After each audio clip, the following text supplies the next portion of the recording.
pour tester si son mari l'aimait vraiment. La femme fit délibérément semblant d'être électrocutée par accident, se mettant dans un état de mort simulée. L'homme panique en la voyant, et se montra extrêmement bouleversé. Mais dès qu'il confirma que sa femme ne respirait plus, il révéla immédiatement sa vraie nature. Il s'avérait que son mari la trompait depuis longtemps avec Linda dans son dos, et Linda avait même donné naissance à son enfant. Ce qui choqua encore plus la femme fut que pour s'approprier les biens de la femme, Linda avait secrètement échangé son propre bébé, ce qui signifiait que l'enfant que la femme élevait était en réalité celui de Linda et de son mari, tandis que son propre bébé avait déjà été vendu par Linda. Peu après, les parents de l'homme accoururent après avoir appris la nouvelle, voyant que la femme était supposément morte. M. Smith était si furieux qu'il gifla son fils. Entendant cela, la femme se sentit soulagée, car dans ses souvenirs M. Smith n'avait jamais été aussi en colère. La femme décida qu'une fois réveillée, elle donnerait ses parts de société aux parents de l'homme.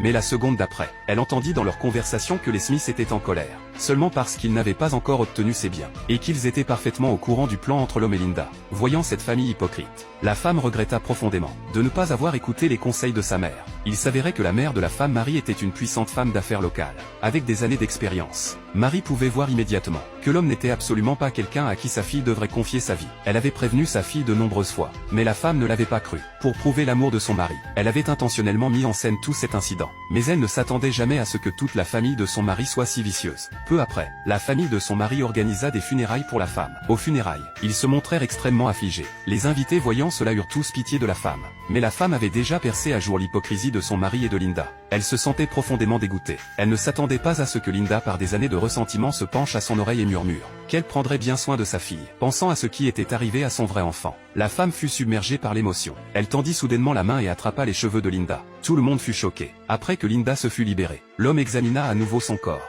confirmant prudemment qu'elle semblait vraiment ne plus respirer. Il expliqua à tous que c'était juste une réaction post-mortem normale, et qu'il ne devait pas avoir peur. Mais la seconde suivante, pensant à son enfant, elle versa une larme. Les invités furent terrifiés en voyant cela, pensant qu'elle n'était pas morte du tout. Mais Linda argumenta que la femme était juste réticente à partir. C'est pourquoi elle versait des larmes. Pour éviter tout autre incident, l'homme annonça que la femme devrait être incinérée au plus vite. Et les invités acquiescèrent les uns après les autres. Mais la femme était complètement consciente. Avant d'exécuter son plan, elle avait déjà parlé à une amie de sa mort simulée. Maintenant elle ne pouvait que prier pour que son amie arrive bientôt pour l'aider à revivre. Mais cette amie ne se montra jamais. Juste au moment où la femme allait être emmenée au crématorium, Marie arriva soudainement. Il s'avérait que, bien que la relation de la femme avec sa mère se soit détériorée à cause de son mari, Marie se souciait toujours profondément de sa fille. Sous la persuasion de son assistant, Marie apporta des cadeaux et se rendit chez l'homme, prévoyant de réparer leur relation. Mais dès qu'elle arriva à la porte, elle vit l'avis de décès affiché. Marie ne pouvait pas croire ce qu'elle voyait, et se précipita au funérarium.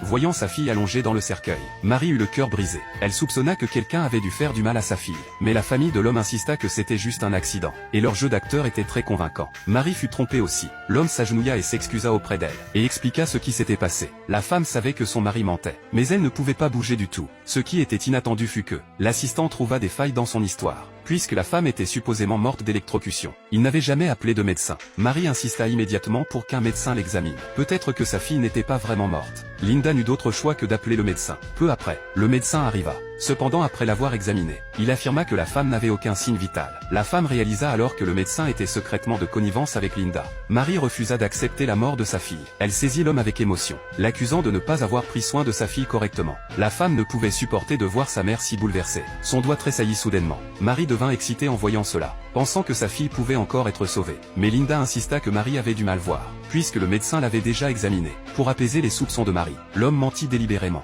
disant que parce que sa femme et Marie ne s'entendaient pas, elle avait été mentalement instable chaque jour, et que c'était peut-être pourquoi elle avait été accidentellement électrocutée. Marie ressentit de profonds remords. Si elle avait accepté l'homme plus tôt, peut-être que sa fille n'aurait pas fini ainsi. Marie était si submergée par le chagrin qu'elle faillit s'évanouir. Heureusement, quelqu'un à côté d'elle la soutint. Voyant cela, Linda envoya rapidement sa fille réconforter Marie. Regardant sa petite fille, Marie se sentit réconfortée. Mais l'assistant remarqua que la petite fille ressemblait beaucoup à Linda. Mais l'assistant n'y pensa pas plus. Voyant que Marie s'était calmée, la famille de l'homme saisit l'occasion pour suggérer qu'il se dépêche d'envoyer la femme au crématorium de manière inattendue, pour qu'elle puisse reposer en paix plus tôt. Mais de façon inattendue, Marie les arrêta à nouveau.